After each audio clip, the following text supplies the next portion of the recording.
Bonjour, ici Marine du blog marinecast.com. Aujourd'hui, je poursuis la série de vidéos sur les briseurs d'estime et d'ailleurs, je vous invite à aller voir la première vidéo dédiée à ce sujet. Et donc, les briseurs d'estime, on va se demander ici pourquoi ils existent. En fait, les briseurs d'estime, on peut les voir comme des super-héros ou plutôt des super méchants.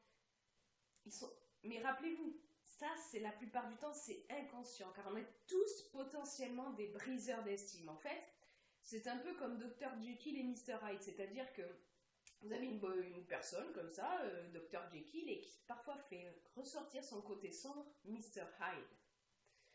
Et donc, parfois, une personne, une bonne personne, peut se laisser déborder par son côté sombre, sans avoir conscience que ce côté sombre forcément ressort, ce côté briseur d'estime. Et donc, on peut se demander, pourquoi ils existent, les briseurs d'estime? Pourquoi on peut être un briseur d'estime? Comment ça se fait qu'on peut se transformer en briseur d'estime? Eh bien, c'est simple. C'est que sur le moment, l'estime personnelle, votre estime personnelle, mon estime personnelle n'est pas au top. En fait, plus l'estime personnelle de quelqu'un est basse, plus cette personne a de chances de se transformer en briseur d'estime. L'estime de soi, en fait, il faut bien comprendre que ça se construit, ça s'entretient, ça fluctue. D'ailleurs, je vous renvoie un article que j'ai fait à ce sujet sur l'estime de soi.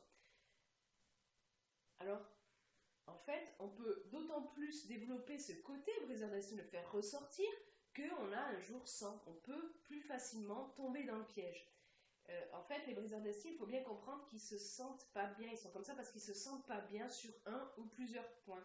Et ce, même s'ils ont l'air d'avoir confiance en eux. Et d'ailleurs, je vous renvoie vers une vidéo que j'ai faite sur la confiance en soi. Et donc, il faut bien comprendre que être et avoir l'air, c'est pas la même chose. Vous pouvez avoir autant confiance en vous que vous voulez. Ça ne veut pas dire que votre estime personnelle est au top. L'estime personnelle, elle fluctue selon ce que vous vivez. Et puis, des moments donnés, vous pouvez avoir un coup de mou comme ça, et puis votre côté briseur d'estime peut ressortir. J'emploie bien le conditionnel parce que c'est pas obligé, bien sûr, mais ça peut arriver. Et donc, en fait, quand on sent que notre estime personnelle est attaquée, qu'on ne sait pas comment réagir, eh bien, on a un côté qui se rebiffe en nous. Et du coup, on enfile la panoplie de briseurs d'estime, et ça souvent sans s'en rendre compte. En fait, les briseurs d'estime, quand ils sont dans ce rôle, il faut bien comprendre que ce sont des blessés de la vie. C'est-à-dire que les briseurs d'estime, nécessairement, ils souffrent d'une ou plusieurs blessures depuis plus ou moins longtemps, des blessures pas soignées, pas assez soignées, et parfois on n'a même pas conscience de ces blessures-là. Des blessures qui peuvent être plus ou moins cicatrisées, on s'en occupe des fois un peu, beaucoup ou pas du tout, et quand on s'en occupe pas assez, bam, on a tendance à se transformer en briseur d'estime dès qu'il y a un déclencheur qui nous fait rentrer dans ce rôle. Et donc, prendre conscience de ça, avoir conscience de ça, c'est un premier pas pour s'en sortir, car bien sûr, le rôle du briseur d'estime, il est passager, et ça, c'est une bonne nouvelle.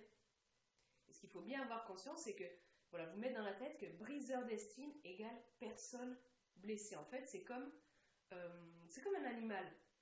Vous avez un animal blessé, et vous avez l'empathie, la compassion pour lui, vous voulez l'aider. Cet animal-là, des fois, parce qu'il a peur, parce qu'il a mal, il va être agressif. Et ça, même si vous êtes vous dans une attitude, dans des émotions neutres ou positives, le briseur d'estime, c'est pareil. Donc, un truc à savoir, c'est de ne pas le prendre pour vous. Ne le prenez pas pour vous quand vous êtes attaqué par un briseur d'estime. Alors, c'est plus facile à dire qu'à faire, mais voilà, quand vous êtes attaqué par un briseur d'estime, essayez de vous rappeler que c'est une personne qui souffre. Et du coup, ça peut faire baisser la pression. Là, vous entendez peut-être mon chat qui miaule, je sais pas. Oui, j'arrive. Ouais, je vais arriver. Désolée. Donc, oui, qu'est-ce que je disais? Oui, ça peut faire baisser la tension et vous pouvez peut-être même en venir à éprouver de l'empathie et de la compassion pour le briseur d'estime. Vous pouvez voir en fait le briseur d'estime parfois comme une aide. Alors, je sais, je pousse peut-être le bouchon un peu loin, mais des fois, le briseur d'estime, Parce qu'on va se sentir attaqué dans notre estime personnelle. Et on a bien raison, parce que le briseur d'estime attaque l'estime personnelle de l'autre, et donc parfois la nôtre, si on s'y retrouve confronté. Eh bien, ça peut nous aider à faire remonter un truc avec lequel on n'est pas à l'aise. C'est-à-dire un besoin non comblé ou une blessure non soignée.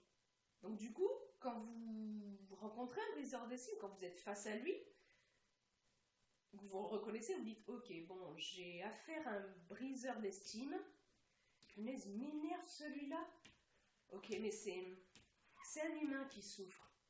C'est un être humain tout comme moi. » Donc vous dites « Pourquoi il m'énerve? Qu'est-ce que ça m'apprend sur moi? Qu'est-ce que ça peut révéler comme besoin non comblé? Comme blessure qui n'est pas guérie, que je n'avais pas perçue jusque-là. » Et à partir de là, ça peut vous aider, vous donner des pistes pour aller mieux. En fait, c'est tout simplement d'essayer d'avoir une attitude positive face à une situation négative.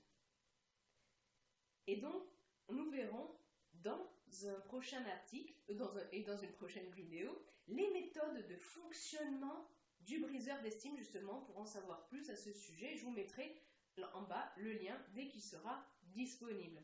Si vous avez aimé cette vidéo, cliquez sur le pouce en l'air, hop, présent ici, en bas de la vidéo. Dans ce coin-là, vous trouvez également un petit bouton rouge, vous cliquez dessus, comme ça vous vous abonnez à la chaîne YouTube et vous recevez automatiquement une notification dès que je publie une nouvelle vidéo.